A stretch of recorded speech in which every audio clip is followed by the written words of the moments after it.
آپ دیکھ رہے ہیں سیرت النبی انٹرنیشنل فورم قسط نمبر 204 دعوت اسلام اور اس کے مختلف ادوار 34واں حصہ۔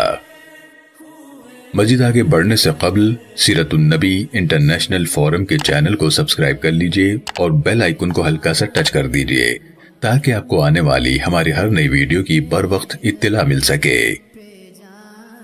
صحابہ کرام رضوان اللہ تعالی علیہم اجمعین پر ظلم و ستم کی روح فرساں داستانیں، حصہ دوم۔ حضرت بلال رضی اللہ تعالیٰ عنہ، حصہ اول۔ آپ امیہ بن خلف کے غلام تھے اور ان ازلی سعادت مندوں میں سے تھے جن کا شمار السابقون الاولون میں ہوتا ہے۔ امیہ کی اسلام دشمنی یا کب برداشت کر سکتی تھی کہ اس کا زر خرید غلام اس کی مرضی کے بغیر اس کے بے شمار خداؤں کے خلاف علم بغاوت بلند کرے اور ایک خداوند حقیقی کی بندگی کا دم بھرنے لگے۔ اسے جب معلوم ہوا کہ اس کا غلام مسلمان ہو گیا ہے تو غصے سے اس کا خون کھولنے لگا۔ اس نے عزم کر لیا کہ وہ اس جرم کی حضرت بلال رضی اللہ تعالیٰ عنہ کو اتنی سخت سزا دے گا کہ اس کا برداشت کرنا ممکن نہ ہوگا۔ وہ مجبوراً اس نئے دین سے اپنا رشتہ توڑ لے گا۔ وہ آپ کے گلے میں رسی ڈال کر آوارہ لڑکوں کے ہاتھوں میں پکڑا دیتا۔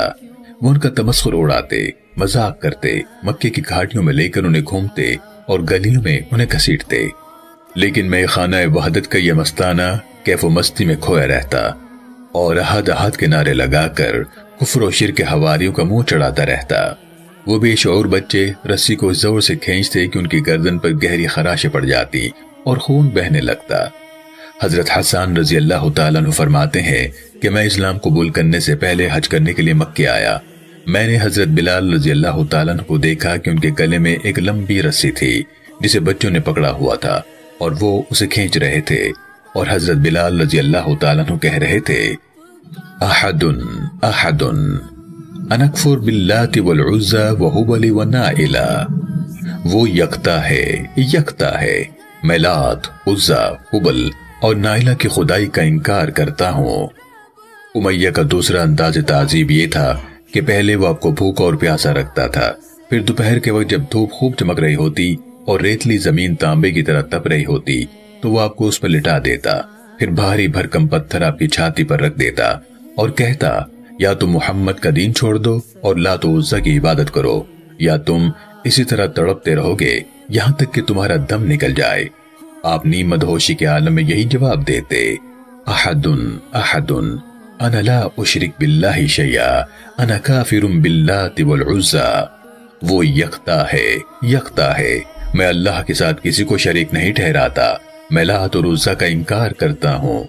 حضرت عمر بن العاص رضی اللہ تعالیٰ عنہ فرماتے ہیں ایک روز میں حضرت بلال رضی اللہ تعالیٰ عنہ کے پاس سے گزرا جبکہ انہیں گرم کنکریوں پر لٹا کر عذاب دیا جا رہا تھا۔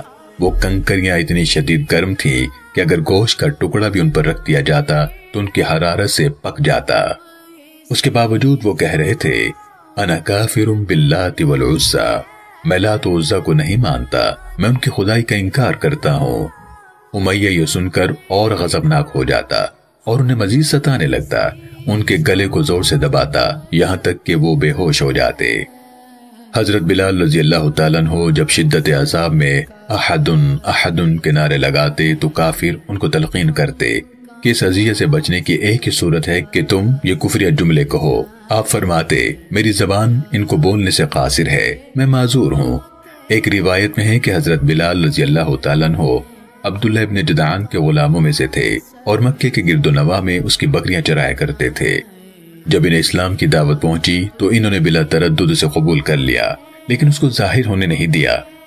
ایک روز یہ کعبے کا طواف کرنے گئے، اس کے ارد گرد بت قطار در قطار نصب تھے، ان پر نفرت سے تھوک دیا اور زبان سے نکل گیا خوابا و خسرا من عبد کننا، وہ نامراد اور گھاٹے میں ہے جو تمہاری عبادت کرتا ہے۔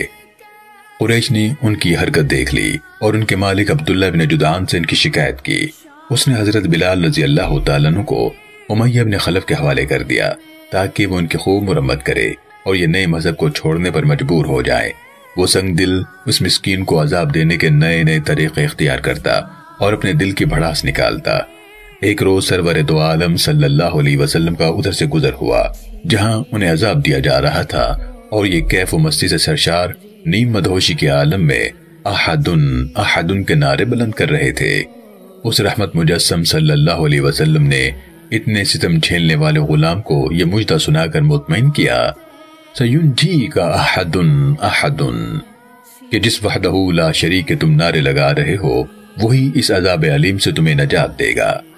یہاں علامہ حلبی رحمت اللہ علیہ نے کتنا پیارا جملہ لکھا ہے، وَكَانَ بِلَالُ بِقَوْلِهِ أَحَدٌ أَحَدٌ يَمْزُجُ مِرَارَةَ الْعَذَابِ بِحِلَاوَةِ الْإِيمَانِ، یعنی حضرت بلال رضی اللہ تعالیٰ عنہ احدن احدن کہہ کر عذاب کی تلخی میں ایمان کی مٹھاس کا امتزاج کر رہے تھے۔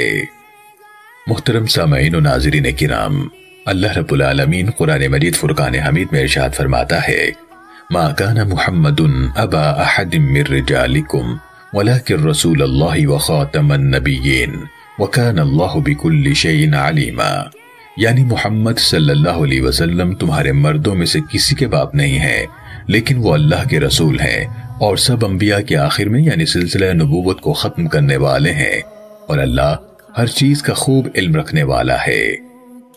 سیرت النبی صلی اللہ علیہ وسلم کی یہ قص دیکھنے کا شکریہ، اسے دوسروں تک پہنچا کر صدقہ جاریہ کا حصہ بنیے۔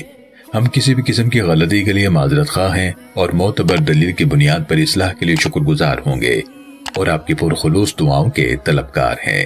جزاکم اللہ خیرا کثیرا۔ آگے کیا ہوا یہ جاننے کے لیے دیکھتے رہیے سیرت النبی انٹرنیشنل فورم۔